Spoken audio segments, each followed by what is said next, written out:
Welcome, everyone. Is my microphone loud enough? It just doesn't sound very loud to me. Not very loud? Is that what I'm getting? Okay. I'm Angie Sterner with the League of Women Voters of Davis County.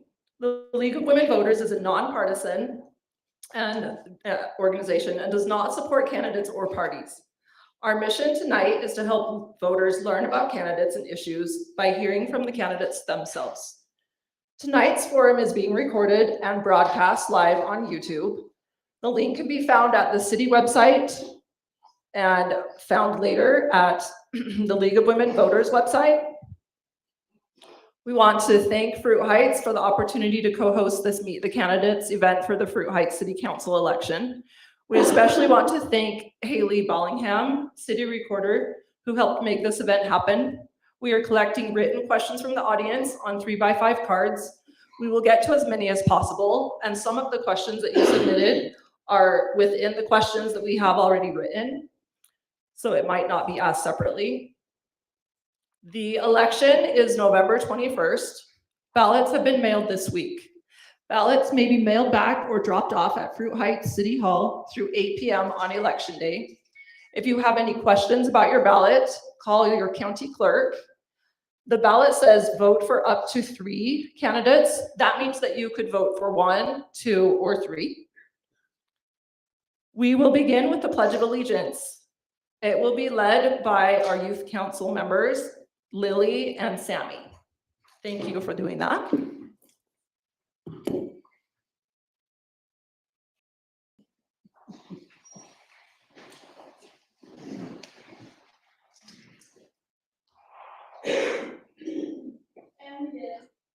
I pledge allegiance to the flag of the United States of America and to the republic for which it stands, one nation under God, indivisible, with liberty and justice for all.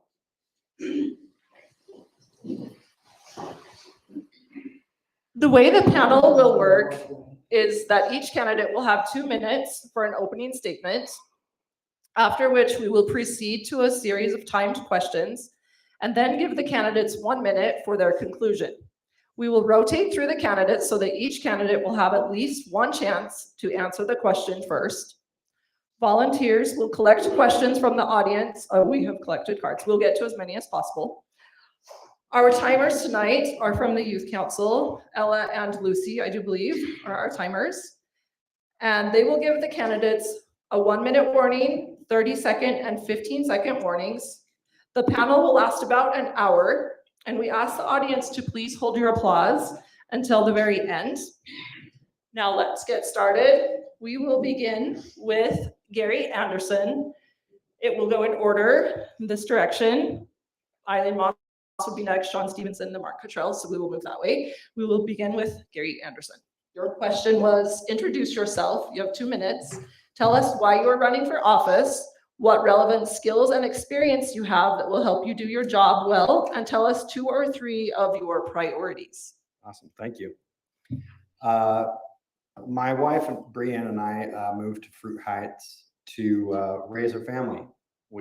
I grew up in Salt Lake City, and she grew up in Phoenix, and so we started our family. We lived in Woods Cross, and quickly outgrew our home there, and we're looking for a place that we could really live for the rest of our lives, and we were looking for a place that had, you know, a good school system and a good place to that we could have, you know, feel like our children would be safe and would have other kids to be their friends. Currently, I work at a place called West Tech Engineering. They manufacture filtration equipment that goes into mining, power plants, city drinking water, sewage, and some food processing applications. So in my job, I do a lot of project management. I deal with a lot of municipalities on drinking water, and so I become familiar with how other cities run their cities, and I I I I am familiar with how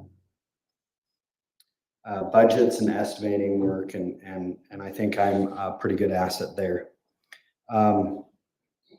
When I first came to city council, I was not familiar with how government worked as much as I am now. So I think that having me go on to another term, we can that I can be a big asset because I know how to effectively get the job done.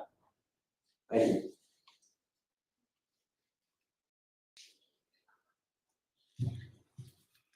It's really good to see a room full of people.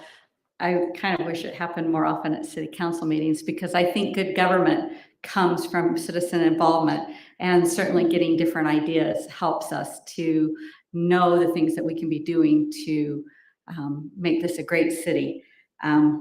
Quickly, I'll give you a little background. I have a degree in family financial planning. I work part-time as a tax accountant, and I also volunteer with the VITA program, preparing taxes for people, low-income people, for free. Many years ago, my husband encouraged me to take a night out and go see what was happening with the city.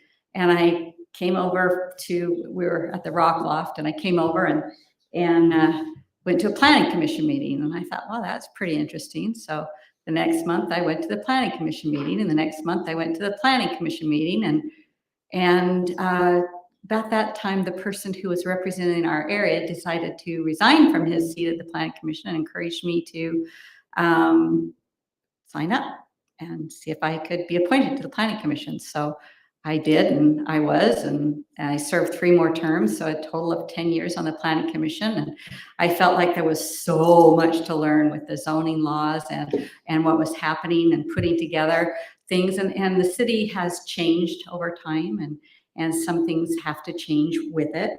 And so after 10 years, a couple of members of the council encouraged me to run for the city council.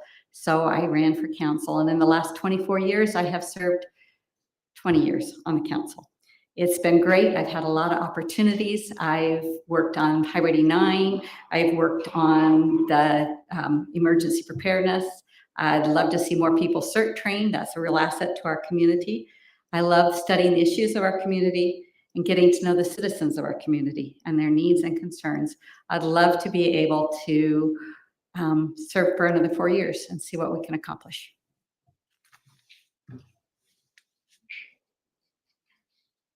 I need to do that. I'm Randy Stevenson.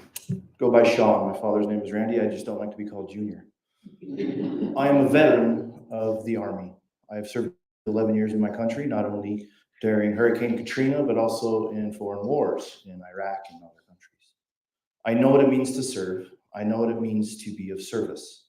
In order to serve people, we have to allow people to serve us.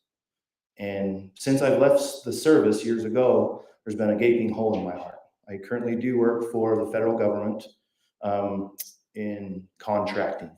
Because what I do is I work with small businesses and I teach them how to avidly navigate what is the federal government and how to get contracts. So I work at the Lieutenant Governor's office. I sit on a couple boards with Ogden City Chamber of Commerce. I work with people out of Weber State University, and we're trying to grow the footprint of what our office provides for the small business. I have a background in business administration and finance. I've been a program manager. I've also done banking. I've managed portfolios and contracts up to about $500 million. I understand that the budget for the city is not quite that, but I have the experience and the financial to do that. Me and my wife moved here about 5 years ago. I'm a 5th generation for Davis County. I have 3 beautiful kids, and this is where we want to call home. I initially showed up to support Gary and Eileen. And when we were down there supporting them, honestly, I thought I could do better. Not the necessarily these two, but other people that were standing up. I believe I can stand for what is right and what is true. I believe in the Constitution. I believe that this position is not to be here to impose my will, but to do the people's will. Sometimes those decisions will be hard, but I believe in communication and transparency. Thank you.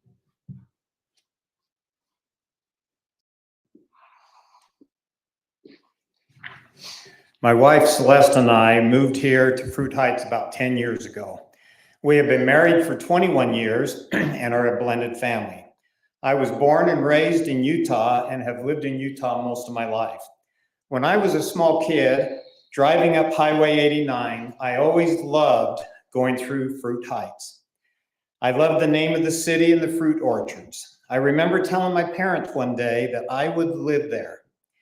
We love living here and are truly blessed to be able to. I spent 42 years in sales and sales management, which has fine-tuned my communication and team building skills. I am running for office because I love serving people and making a difference. I have served on 3 HOA boards, including president twice, and developed analytical processes which helped me create solutions for several communities. My strengths include being fiscally conservative, responsible, hardworking, dependable, and detail-oriented. I take pride in my problem-solving skills, being committed to excellence, and having a fierce determination to find solutions. My priorities are: 1, I advocate for enhanced public safety with local first responders. I have met with Sheriff Sparks, Chief Love of the Farmington Fire Department to gain a better understanding of their services and commitment to our community. My wife has served as an area coordinator for Fruit Heights Emergency for almost 10 years. Number 2, I believe in listening with an open mind to concerns and suggestions of all good neighbors, and believe we need representation throughout the entire city because each of our areas in our city are completely different with some challenges. 3, I support the completion of our city cemetery by way of a physically responsible planning. Thank you. Okay, the next question will be answered first by Eileen Moss, and then we will continue to go in order, ending with Gary Anderson. Are you going to read the question? Yes, I am going to read the question. You have 2 minutes to answer this question. This question is about the city budget. What are the main revenues and expenses in Fruit Heights? Is there a better way to plan and manage the budget? Can the city afford to hire needed employees? Do you support changes in local taxes or fees? So our city budget is a tricky thing. As all of you know, no one wants their property taxes to go up. And so the idea is, how do you pay the bills and not raise taxes very much?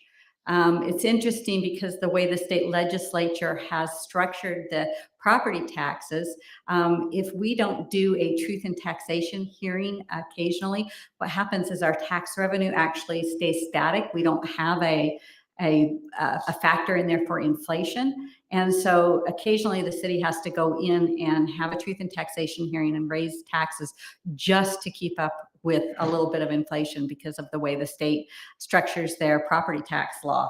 So our budget, a big part of our budget is roads. And nobody likes it when the roads are falling apart. And also a fairly good size of our part of our budget is our employees. And this last year with the inflation that's gone on, we've had to raise our employees a little bit because we need to keep our employees. They do a great job for us, and we don't want to be training people to just run off to other places. And so we've actually applied for a few grants from the federal government with the ARPA money. It's the COVID type money that they sent to cities. And if we didn't apply for it, we wouldn't get it. Other cities would get it because it was out there. So we did apply for some ARPA grants, and that has given us close to $4 million in grant money. Our city budget is around $2 million, give or take, depending on what projects we're working on. One of the things that's really helped our city budget is all those lovely Amazon packages I see on everybody's front porch when I'm out campaigning, because the city collects the major part of the sales tax on those. If you buy your stuff in another city, they're getting the bigger part of the sales tax. If you buy it and have it delivered to Fruit Heights, we get the sales tax. Thank you.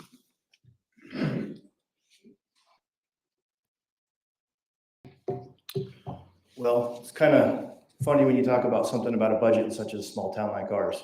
Everybody knows what the pressure points are. You're going to hear it from all of us. It's going to be first responders.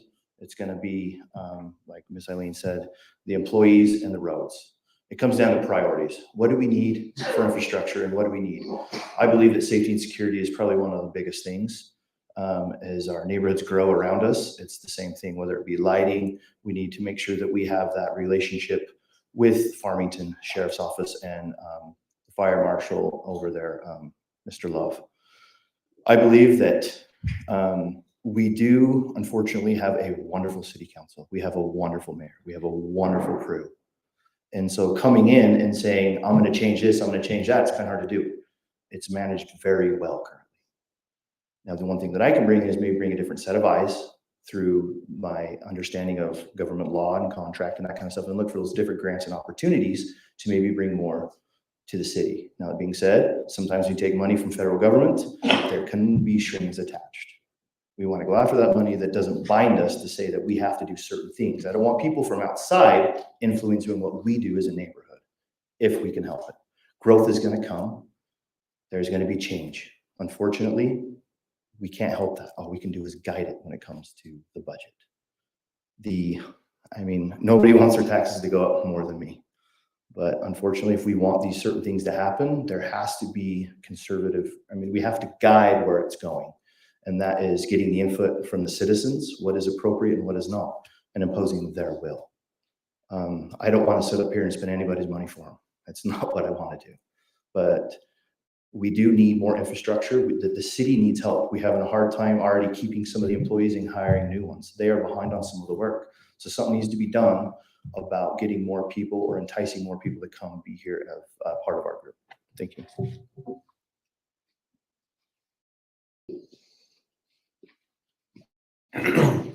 I attended the city council meeting where the 2024 budget was discussed and approved. I have spent time with the new city manager, Jacob Smith, and assistant city manager, Darren Frenson, to understand the budget, expenses, and needs of the city. As a city, we need to be creative in obtaining revenues for the city, since we do not have a lot of businesses, either through grants or other programs, or etc. The city's main revenue streams are property taxes, general sales and use tax, licenses and permits, and charges for services. The main expenses for the city are water, administration, sheriff and fire protection, public works, roadways, and city parks. The city has always operated in the black and has a fiscally responsible of pay as we go, never going into debt or borrowing money. All budgets and expenses need to be watched, and in some cases, local taxes and fees will have to increase to meet the city's obligations, or add new employees as the city continues to grow and offer additional services. For the commercial businesses and revenue stream Fruit Heights has, I believe we need to continue to develop our relationships with the Davis County Sheriff Department and Farmington Fire Department for the city's protection and security. There is no way we as a city could afford our own police or fire department. I found out that the city budget information can be found on the city website. Also, other resources are the Utah State Auditor website has all the financial documents for the city, as well as the Utah Transparency website for all expenses, payroll, and contracts for the city. And I didn't know anything about those 3 websites until I started doing this, and I've learned a great deal. Thank you.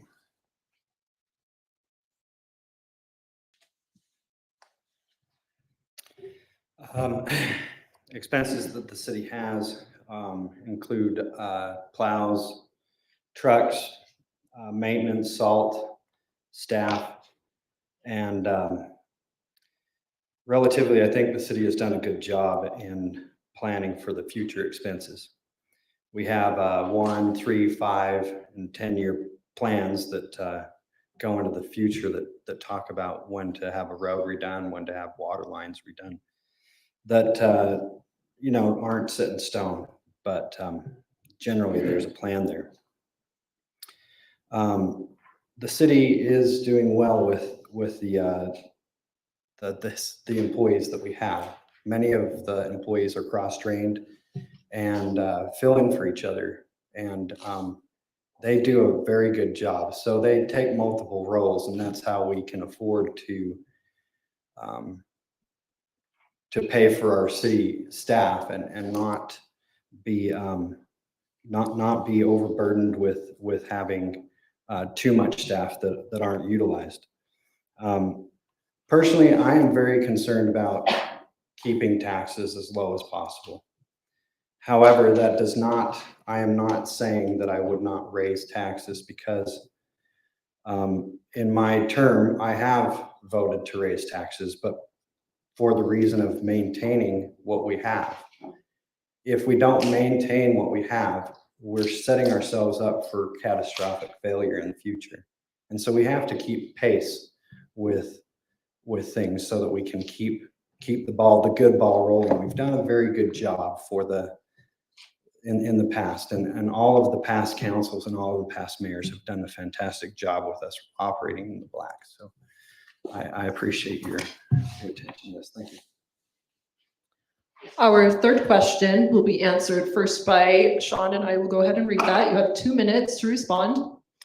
What are your ideas for assuring affordable housing in Fruit Heights? Are zoning changes needed to make housing affordable for your children?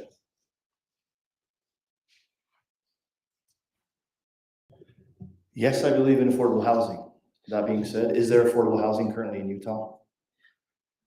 Interest rates, just the market, it is what it is. Affordable housing according to the state of Utah, they define it as somebody that can do it with 30% of their gross income. The average home in Fruit Heights is what, $500,000? You need to be making $110,000 a year to have affordable housing in our city. Affordable housing for our children, I don't believe we need to have prices so low that our children can afford it. Our children, unfortunately, where we live, we have people that have worked their entire life to get where they are. These young couples that get married and then want to afford everything that their parents have, I believe that's not realistic. Whether it is, I mean, we do need some zoning changes. I think that the city council needs to have more options in order to allow people to, depending on how we do rentals, whether it be owner occupied, but I also don't want some business out of California buying up all the houses in our area and just renting them, dividing them and turning them into 3 separate areas. I would definitely don't want to see high density housing, but there definitely needs to be affordable housing. But again, that just comes down to what can we do? I mean, we're pretty much built out as a city, other than a couple of these, larger properties or orders that we have. But as those come up, we need to make sure that we have, the city council is able to provide the people that are not only selling the lands, but the developers to create that property that is affordable to people, instead of like some of the lots that come up that when you're buying a lot at $400,000 and that's the starting lot, you can't even afford to build. And unfortunately, we all live in such a great place and we want to keep it small, but that is going to be one of the #1 things to tackle as a community, dictated from the state level, which is affordable housing. Thank you.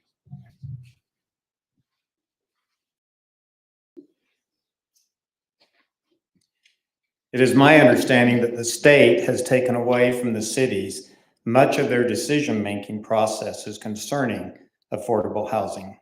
I do not think we have a lot of open areas that can be developed for affordable housing, and there could just only be maybe a couple of areas that could even be considered. To help meet the requirements from the state, the city can continue to explore internal ADUs. All affordable housing and any type of zoning changes need to be brought before the Planning Commission and City Council to see what is best for our community. Landowners have the right to control their property and let the marketplace dictate what they want to do with it.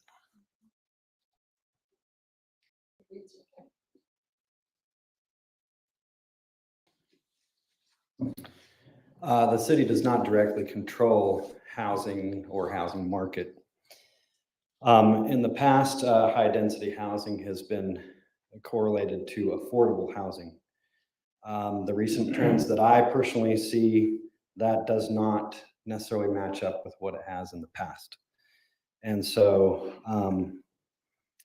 I think that we need to also understand that there are a lot of state legislators that come from a development background, and they would tend to push for things that benefit a developer.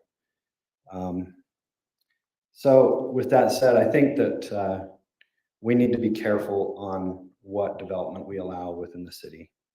I think reasonable development is great. And I think we need to be consistent with the neighborhoods that already exist, which is pretty much the whole of Fruit Heights. There is about 75 acres of land left with orchards and stuff like that, privately owned, not up for sale at this point. Fruit Heights has limited land left, and I personally tend to favor single family homes or property ownership. I personally believe that people tend to try and take care of their own investment more, and it benefits not only themselves, but their neighbors. And so with that said, that is what I tend to gravitate towards and vote for. Thank you.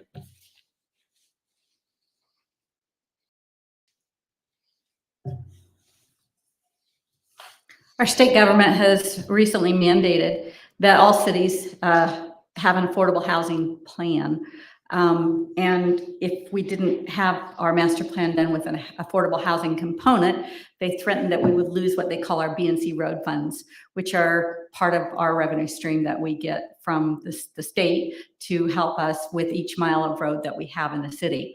As part of that, the city came up with a couple of different ideas and are in the process of implementing some of those ideas. Some of them have already been implemented.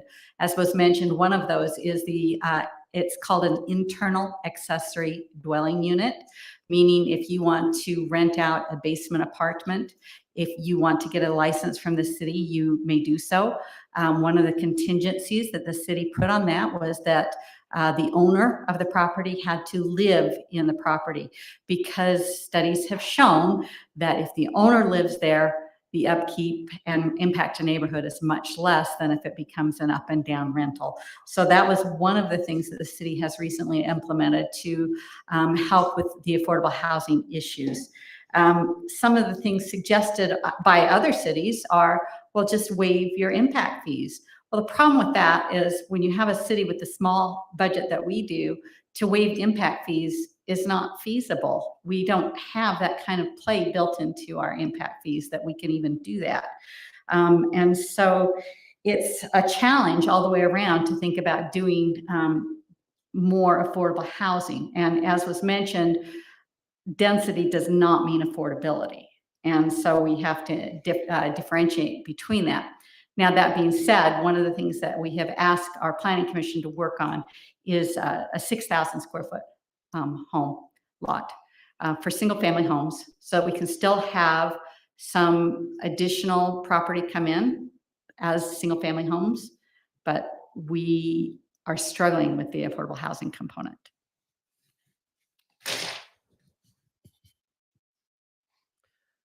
Question number 4 will be answered first by Mark, and I will read that. You have 2 minutes to answer this question. Certain amenities may increase a sense of community in Fruit Heights. Do you feel Fruit Heights should have a cemetery? An audience member asked about specifically the total cost and whether it would raise taxes. There's more parts to this question though. Are there enough trails and outdoor and indoor recreation opportunities? And an audience member asked specifically about acquiring private property and if it is following the master plan with the trails. And then the last part of the question is, are there enough city events? And so Mark, if you want to go ahead, 2 minutes. I support the completion of the city cemetery, but by way of a fiscally responsible planning. We'd like to have a nice, beautiful, and peaceful cemetery that our residents can enjoy with their loved ones, but one that will not be a financial burden on the city for years to come. I would support more trails and outdoor recreational opportunities for our residents. We live close to the foothills, and we should take advantage of all that beauty that surrounds us. I would support improvement made in our parks with soccer fields, baseball fields updated, and nice grass areas for residents to enjoy. I would be open to exploring with either Farmington or Kaysville to see if there are indoor recreation opportunities for our residents that we can enjoy, but not at an added cost. Since Farmington City provides our fire service, could we negotiate with Farmington for better pricing for the rec center? Since I have been running for city council, I have noticed, enjoyed, and would support more community and city events, such as bringing back the food truck night and expand on it. Founders Day was a great success at the city building and expand on those activities. Trunk or treat by the youth council was successful. Turkey hunt, Easter egg hunt, Christmas in the community, Christmas movie nights, displays in front of the city building, and offer other events to the residents like the Shredder Day event. These type of events unify the city and our residents. And the admin staff has done one outstanding job in putting all of these events on for us to be able to enjoy over the last periods of time. Thank you.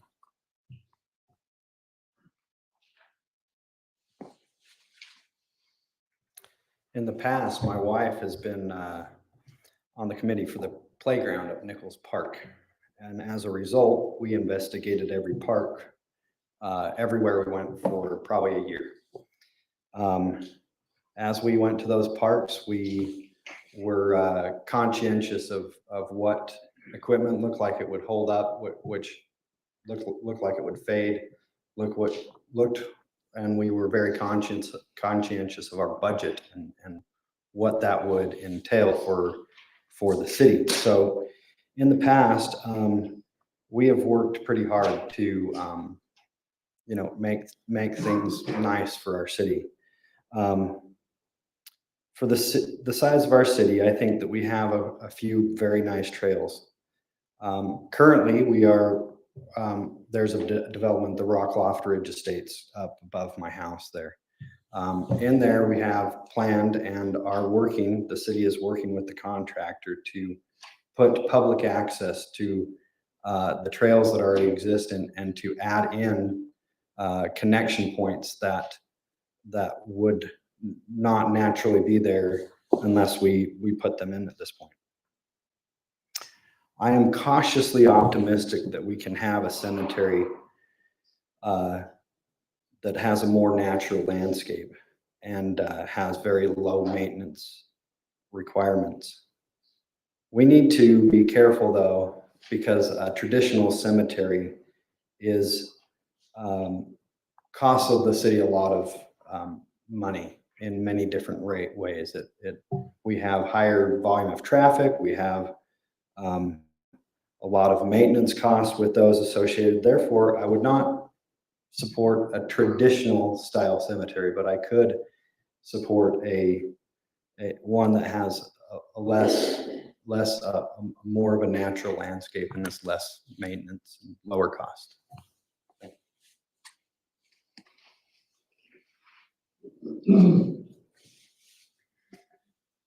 During my first term on the city council, I had an idea, and the idea was, let's see if we can get the Forest Service to sell us the land on the south end of the city. And for 10 years, our city council worked on that. Mayor Stevenson worked on it. And after 10 years, it took an act of Congress, but they sold us 100 acres on the south end of town for $1.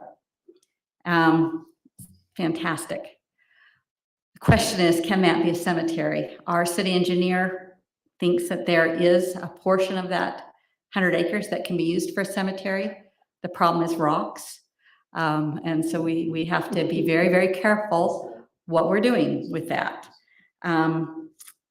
We have our citizen of our community that is a landscape architect who has drawn a plan for the area where the city engineer feels like this is possible. And he's got a few little, I would call them maybe an oasis with a little bit of grass and a tree or two around some rocks and grass, because we have rocks. And so we have to be very careful with what we're doing. And then he would landscape the rest of that cemetery with more of a natural grass, so we don't have to be mowing it. We don't have that kind of budget to be able to mow a cemetery. Cemetery takes just a few acres. There's 100 up there. We can keep our bike park. We can still enjoy walking paths and the nature that happens there.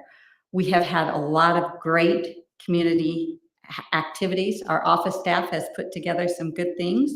We've had things happen in the past with development. The Gailey Trail at Nichols Park was a big part of a development that went in. The Hinckley property, Robert Hinckley passed along a big property to give us horse access to the mountain. So we hope to continue to get and keep access to our natural habitats.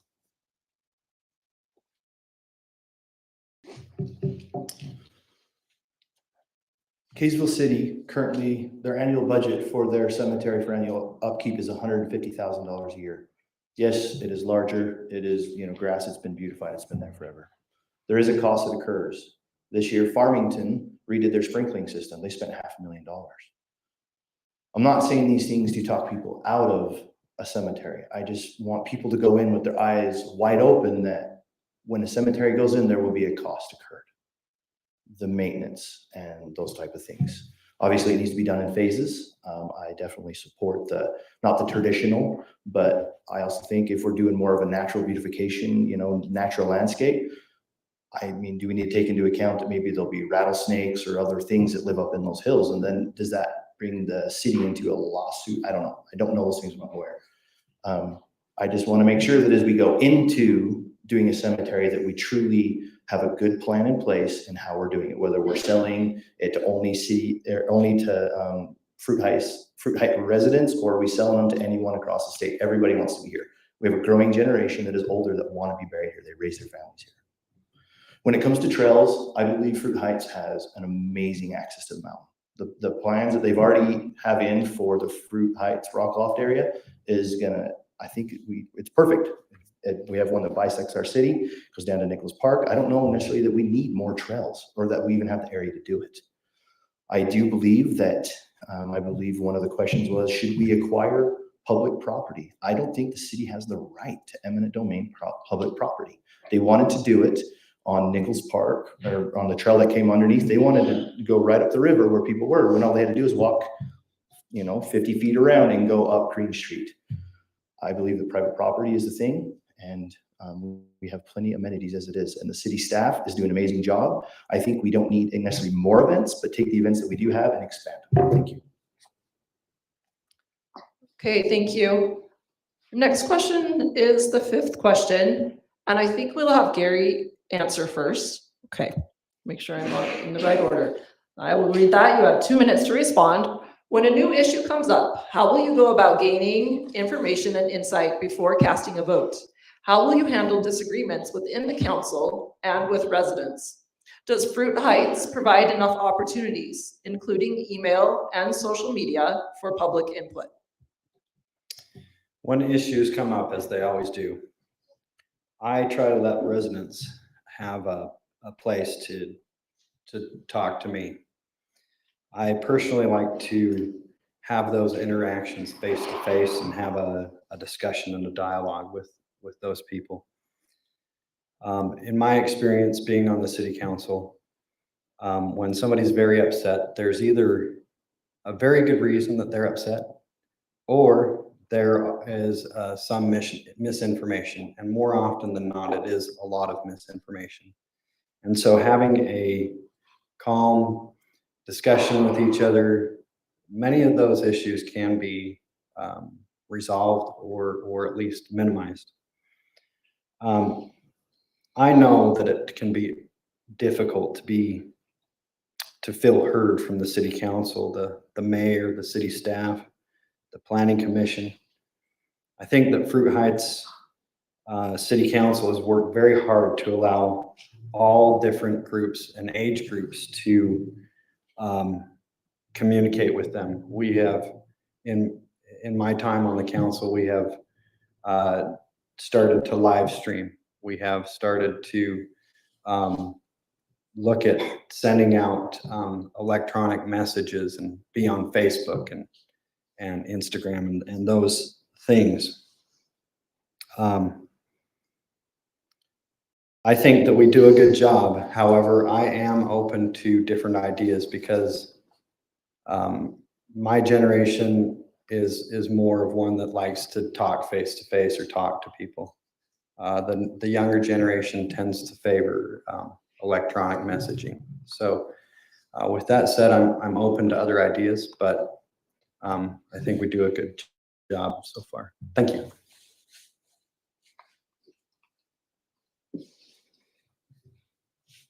So whenever you're trying to get the word out to anybody, the idea is the more contacts or ways you have to announce things, the better. Don't count on one way of getting things out, or you won't get everybody evacuated when the tanker rolls over. You will, and those of you who are older will know what I mean, because there were people who stayed in their homes because they didn't get the message.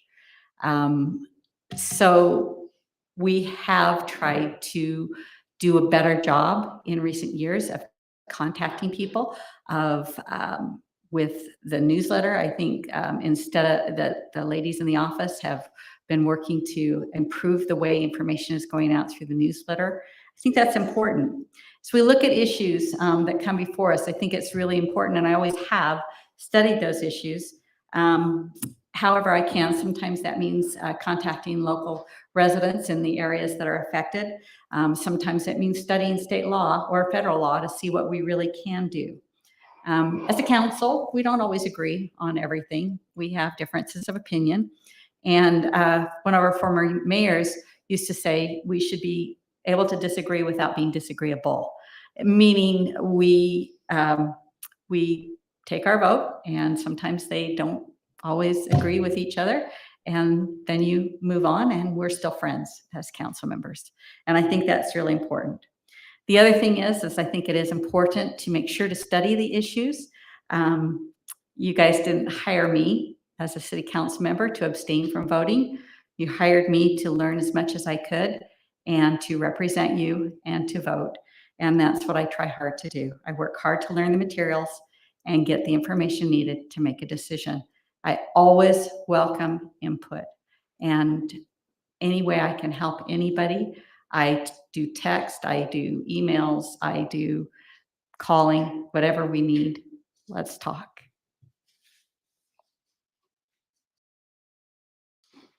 So I think the city is currently doing a really good job to bridge those gaps in terms of communicating and what's being done, whether it be the city puts up the notices around, the little posts you've seen, kind of like our campaign flyers. They post stuff on the website, the Ridge Runner, those type of things. I do agree that we are here to know everything that we possibly can about the topic at hand, but it is also our responsibility to get in touch with you. Now, communication is a two-way street. If you're only going to dial in as a public when it is something that directly affects you, it's kind of hard to have the consistency. So sometimes we need the community to also, try and clue in more to what's going on, or if something comes up. It's really the city's run very well. And so sometimes we become complacent in our own lives, right? We're all busy, but as the newsletters come out, as those things come up, scan it, read it. If you have any questions, come out to us. I also would love to I have no problem publishing my cell phone to where anyone can call me and we can meet at any time about the topic or the questions. I believe that with my experience in the military, I've dealt with a lot of hostile people. And I believe that having a discussion with people, whether it be such a simple topic or not, being able to have the emotional intelligence to actually have the conversation, to listen to their side underneath their anger, their animosity or whatever, you still got to have the empathy and still understand their side. But that's communication, and that's what it is. And I have the ability to do that. I can give you 4 years of a very calm, collect, educated individual that is willing to listen and execute it on what the public wants. Thank you.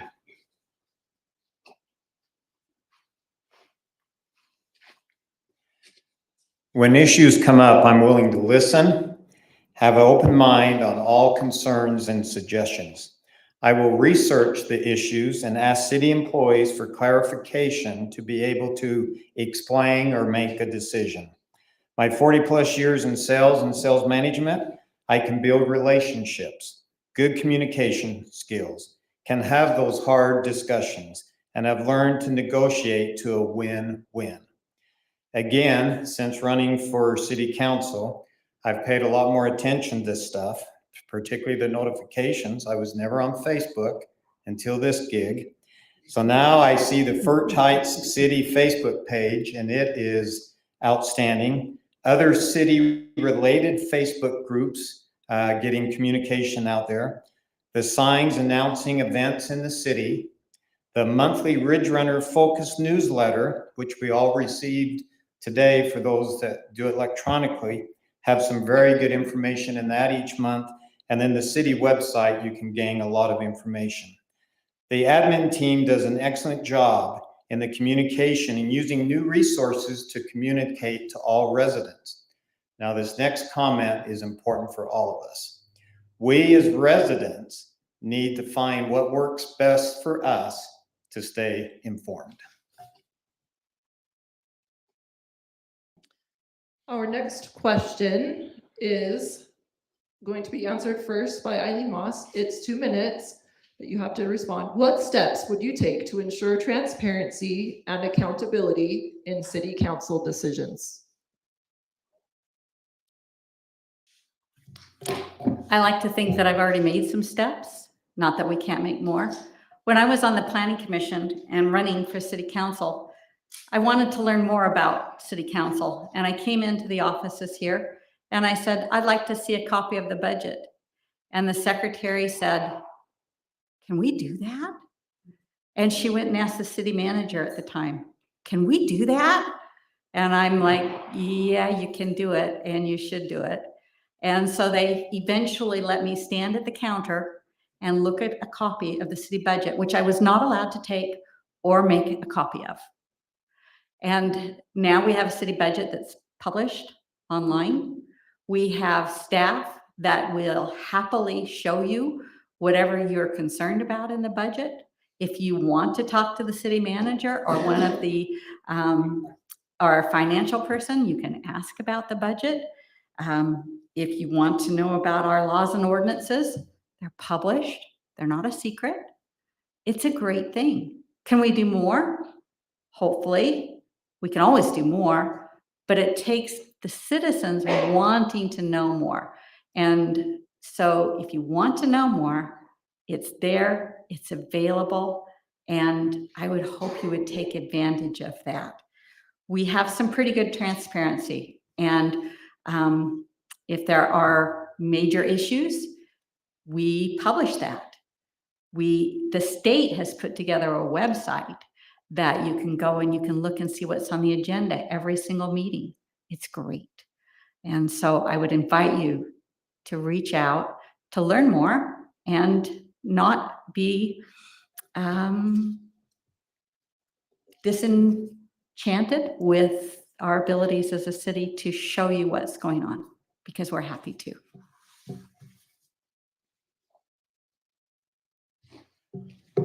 Everything that we do should be transparent. I do believe that. And I think when it comes to accountability, we first have to be accountable to ourselves. Honest in our dealings and how we carry ourselves. Not only say one thing and do another, but do what we say we're going to do.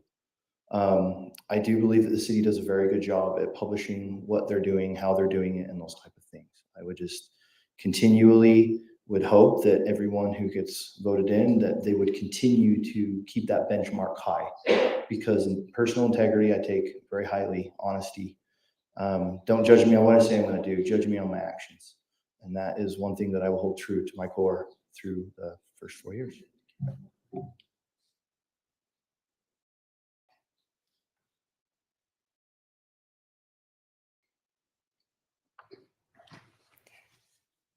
City council members need to be out in the community at events to hear concerns and obtain ideas for improvement. City council members need to be held accountable for the committees they are on by attending the meetings and providing updates and feedback to the mayor, city council, and to our community. We need to make sure our residents are informed about city council meetings and encouraged to attend. I have attended almost all the city council meetings since June 6th and have learned a great deal about the city and have a much greater appreciation for the city staff, mayor, and council members. Have good dialogue, open, honest communication, transparency between council members, and always remember no personal agendas. We are here to serve the best interests of the city and residents. All city council meetings, agendas, and minutes are provided on the city website for residents' access to review and get involved.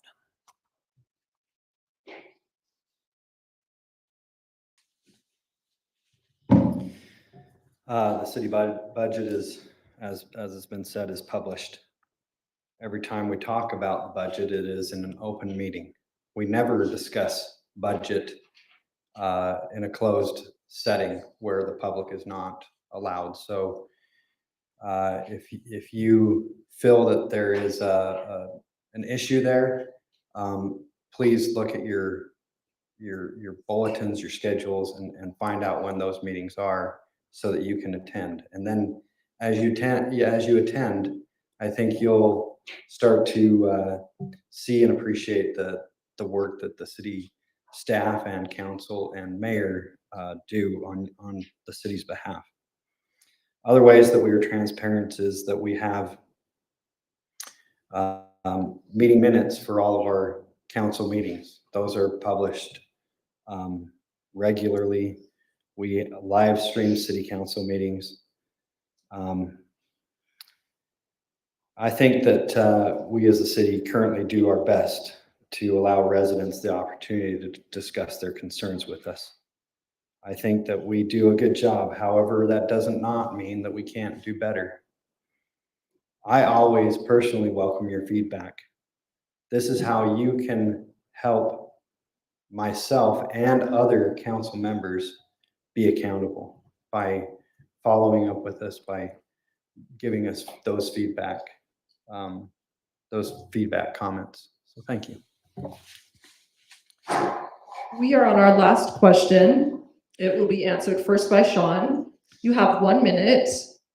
1 minute to clarify any point you would still like to make, to answer the question we should have asked but didn't, or to make your final pitch. Why should we vote for you?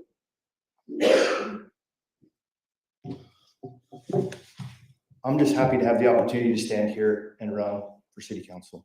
To be able to take the most precious time that we all have, the great equalizer for all man is 24 hours a day. I still have a full-time job and still have young kids. 6, 8, and 10. I can't remember, they grow so fast.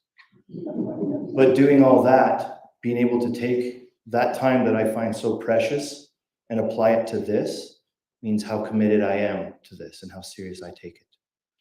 Just want to thank you again for the opportunity to be here and just take what minimal experience I have to people that are older than me to have a different set of eyes at the different set of problems that we may have and just bring a different point of view. Thank you.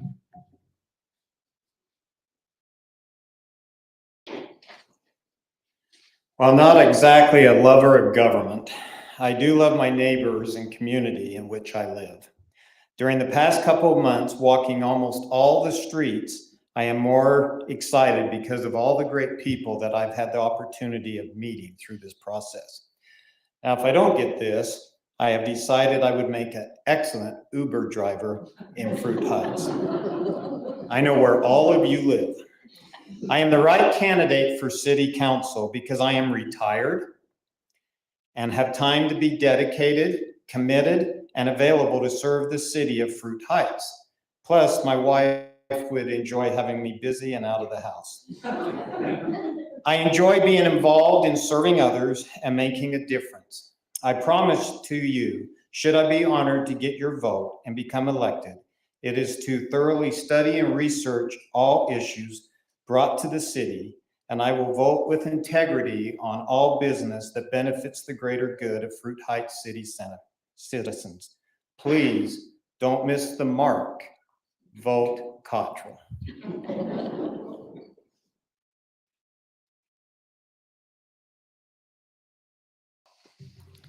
I know that local government has a big impact on community and on people's daily lives. My family moved to Fruit Heights because it is a great place for our family. We love Fruit Heights. The schools our kids go to have good rankings for the schools in Utah. I want Fruit Heights to continue to be a great, safe place to raise my family and to live after our kids have moved out of the house. I think a small government is better than a big government. Keeping taxes low is important to me. Keeping a balanced budget for our roads and city infrastructure are also critical to creating a good plan for our future needs. I cannot satisfy every resident. However, I think that many of us live in Fruit Heights for similar reasons. We are a ways from the chaos of those bigger cities or higher density developments that are coming at every turn. I intentionally wanted to be away from those influences. I ask for your vote. Thank you.